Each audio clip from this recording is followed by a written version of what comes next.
दोस्तों, क्या आपको पता है दुनिया में एकमात्र एक ही जगह है जहाँ पे भगवान श्री कृष्ण रोज़ आते हैं और वो जगह की नाम है निधिवन। तो दोस्तों, चलिए आज हम जानते हैं निधिवन के बारे में। नमस्कार दोस्तों, राधे राधे, जय श्री कुंज बिहारी, जय श्री हरिदास, हरे कृष्णा। आज मैं आप लोगों के साथ ये कहानी इसलिए बोल रही हूँ क्योंकि मैं रिसेंटली बांके बिहारी और निधिवन दोनों ही दर्शन करके आई हूँ। जब हम निधिवन में गए थे तो एक व्यक्ति से हम मिले जिनको निधिवन के बारे में कुछ भी पता नहीं है। फिर हमने उनको हरिदास प्रभु के बारे में बताया। उनको हरिदास प्रभु कौन है उनके बारे में भी कुछ पता नहीं। तो फिर वो व्यक्ति हमसे जानना चाहा कि ये हरिदास जी कौन हैं। तो इसलिए हमने सोचा कि क्यों ना ये बात हम आप सबसे बोलते हैं। जिन जिन जिन के मन में अभी भी प्रश्न जगता है कि ये निधिवन क्या है, हरिदास जी कौन हैं, बांके बिहारी जी का आविर्भाव कैसे हुआ था, चलिए दोस्तों सुनते हैं ये कहानी। तो दोस्तों, निधिवन के बारे में हम जानते हैं कि वो एकमात्र ऐसी जगह है जहाँ पे भगवान श्री कृष्ण रोज़ आते हैं, अभी भी आते हैं। और ये निधिवन जो है वो वृंदावन में स्थित है। वो निधिवन वृंदावन में कुछ ऐसी जगह पर है जहाँ पे 16,108 पेड़ है तुलसी का। ऐसे वृक्ष हैं जो आपको दुनिया में कहीं भी नहीं देखने के लिए मिलेगा। साइंस भी हार चुका है ये बात समझने में कि दुनिया में ऐसे पेड़ कहीं पर भी नहीं देखा गया है। और उन वृक्ष की खासियत ये है कि वो 16,108 हैं। 16,108 भगवान श्री कृष्ण की गोपियाँ हैं।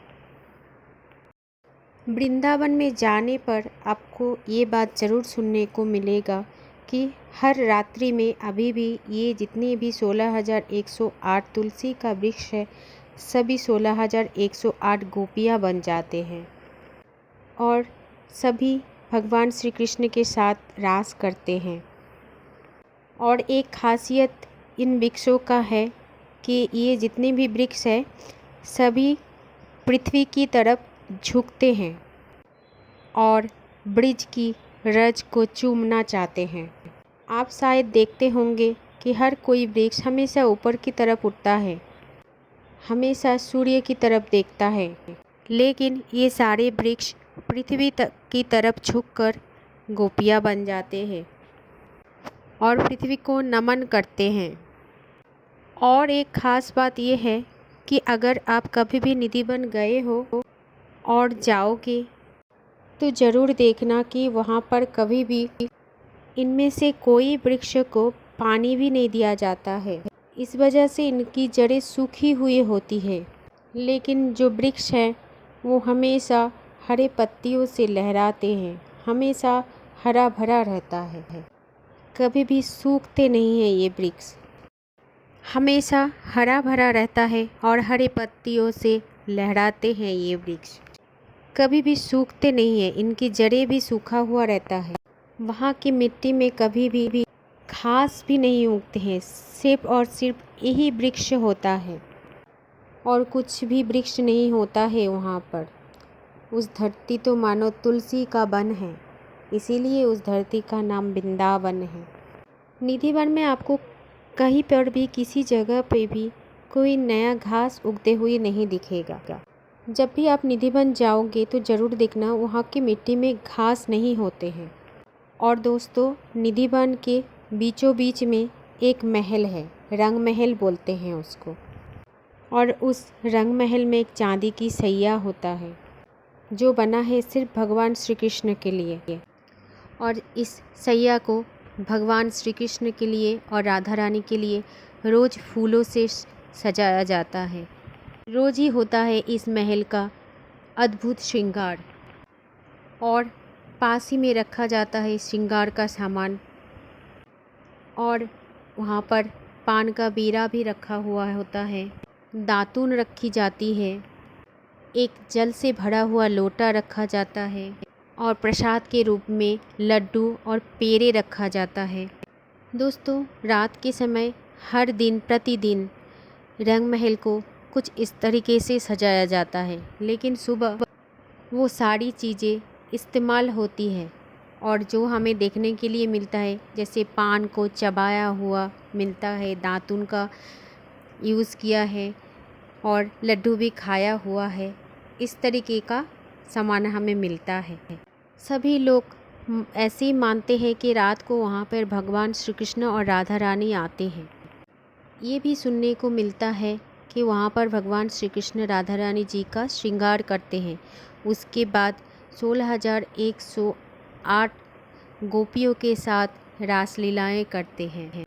ये भी सुनने को मिलता है कि भगवान श्री कृष्ण वहाँ पे रोज़ आता है और राधा रानी भी रोज़ आती है। और रोज़ सुबह मंगल आरती के समय जब रंग महल को खोला जाता है तो ऐसा देखने के लिए मिलता है कि दातून का इस्तेमाल हुआ है, पान को चबाया हुआ है और लड्डू को खाया हुआ है, और बिस्तर में फूल बिखरे पड़े हुए हैं। जितने भी श्रृंगार का सामान सब उलट पुलट के पड़े हुए हैं। जल जो है वो भी लोटे में आधा पड़ा हुआ है। रात्रि को सबके सामने वो रखा जाता है और सुबह सबके सामने उसको खोला जाता है, देखा जाता है। दोस्तों, यही तो भगवान श्री कृष्ण की उपस्थिति हमें बताते हैं कि वो आज भी आते हैं धरती पर निधि वन में। दोस्तों, निधि वन के आसपास जितने भी मकान हैं, जितने भी घर होते हैं, सबकी खिड़कियाँ रात्रि को बंद कर दिया जाता है। शाम को 7 बजे के बाद सूरज ढलने के बाद सबकी खिड़कियाँ बंद हो जाते हैं। यहाँ पे कुछ लोग ऐसे भी हैं जो खिड़कियों को, अपने घर की खिड़कियों को हमेशा के लिए बंद ही करवा दिया। इसलिए वहाँ के जितने भी वृंदावन वासी है, ब्रिजवासी है, उनको पता है कि रात को वहाँ पे ठाकुर जी आते हैं, राधा रानी के साथ, गोपियों के साथ रास लीला करते हैं। इसलिए वहाँ के कोई भी ब्रिजवासी जो भी निधि वन के आसपास में रहते हैं, उन्होंने अपना दरवाज़ा कभी भी नहीं खोलते हैं, सब बंद कर देते हैं। खिड़कियाँ भी बंद करके रखते हैं हमेशा, क्योंकि ये मानना है कि इसे देखना गलत है और ये महाराज को देखना अपराध है। बहुत सारे लोगों ने इस बात को अमान्य करके प्रयास भी किया था ऐसे झांक के देखने का, और निधि वन के अंदर भी रुके थे बहुत सारे लोग ये सोच के रुके थे कि भगवान कृष्ण देखने में कैसे होते हैं, राधा रानी देखने में कैसे होते हैं, उनके साक्षात दर्शन करेंगे। लेकिन सुबह वो सभी लोग मूर्छित अवस्था में मिले थे और ये भी कहा जाता है कि 2 दिन से ज़्यादा वो लोग जी भी नहीं पाते हैं। जब वो सुबह मिले तो उनके चेहरे पर एक अजीब सा मुस्कुराहट होते हैं और उन्हीं मुस्कुराहटों के साथ वो लोग गोलोक चले जाते हैं दुनिया को छोड़कर। जब भी आप निधि वन में जाएंगे तो आप वहाँ पे एक अलग ही ऊर्जा महसूस कर पाएंगे। तो आपकी समझ में भी आ जाएगा कि वहाँ पर एक ऊर्जा है और वहाँ पे भगवान का आना रोज़ होता है। जो बांके बिहारी के दर्शन करने में लाखों करोड़ों लोग आते हैं रोज़ वृंदावन में, वही जो बांके बिहारी जी का विग्रह होता है वो सबसे पहले निधि वन में आविर्भूत हुआ था। और हरिदास जी जो संगीत सम्राट तानसेन जी के गुरु थे। दोस्तों, हरिदास जी के जैसे गाने वाला इस धरती में अब तक कोई हुआ ही नहीं है। ये भी कहा जाता है कि भगवान श्री कृष्ण और राधा रानी हरिदास जी के गाना सुनने के लिए ही वृंदावन की निधि वन में आए थे और भगवान श्री कृष्ण हरिदास जी के गाने सुन के ही विश्राम करते थे। रोज़ रात राधा रानी और श्री कृष्ण निधि वन में आते थे। रास रचाते हुए किसी ने जो देखा है वो सिर्फ हरिदास जी हैं। हरिदास जी जो है वो भगवान श्री कृष्ण की सखी थे जिनका नाम ललिता थे, और यही ललिता सखी वृंदावन के पास हरिदास जी के रूप में जन्म लिया था और उसके बाद भगवान की तपस्या में पूरी ज़िंदगी ही गुजार दिए थे। भगवान को अपना गाना और राग का धुन सुनाते थे। भगवान उनके संगीत से बहुत ज़्यादा प्रभावित हो जाते थे।